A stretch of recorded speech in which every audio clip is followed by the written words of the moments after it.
बिस्मिल्लाहिर्रहमानिर्रहीम। अस्सलाम वालेकुम।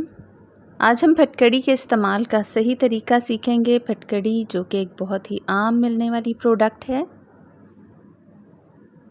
एक पैकेट फटकड़ी का हमने गरम तवे पर डाल दिया है और कुछ ही देर में इसका लिक्विड बनना शुरू हो जाएगा। उसके बाद आप ध्यान से देखिएगा पूरा प्रोसेस के किस तरह से हम इसका पाउडर बनाएंगे। इसका पाउडर आप महफूज करके सालों बॉटल में महफूज करके रख सकते हैं। अगर आपके दांत में दर्द है, मसूड़े की सूजन है या मुंह में छाले हैं तो आप आधा ग्लास नीम गर्म पानी में हाफ़ टी स्पून ये पाउडर डालिए। दिन में 3 से 4 बार इसकी कुल्लियाँ कीजिए। कुल्ली आप जितनी देर भी मुंह में रख सकते हैं रखिए और उसके बाद उसे निकाल दीजिए। आपके दांत का दर्द ठीक हो जाएगा इंशाल्लाह 1 से 2 दिन में ही।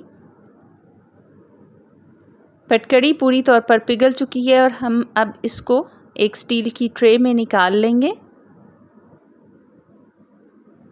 ठंडा होने के बाद ये दोबारा से जम जाएगी। फिर हम इसको मोटा मोटा कूट लेंगे।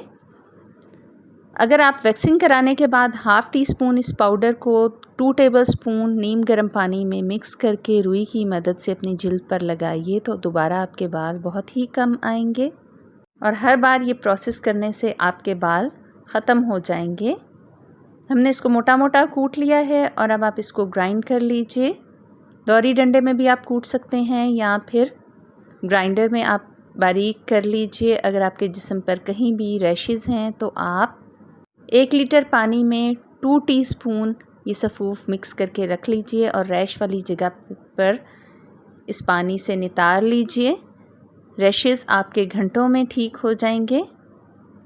इसके अलावा चिप्स बनाते हुए अगर आप आलूओं को 1 चुटकी इस पाउडर में डुबो कर रखें कुछ देर के लिए तो आपके चिप्स बहुत ही ज़्यादा क्रिस्पी बनेंगे। अगर आपको टिप्स पसंद आई हों तो चैनल को सब्सक्राइब ज़रूर कीजिएगा।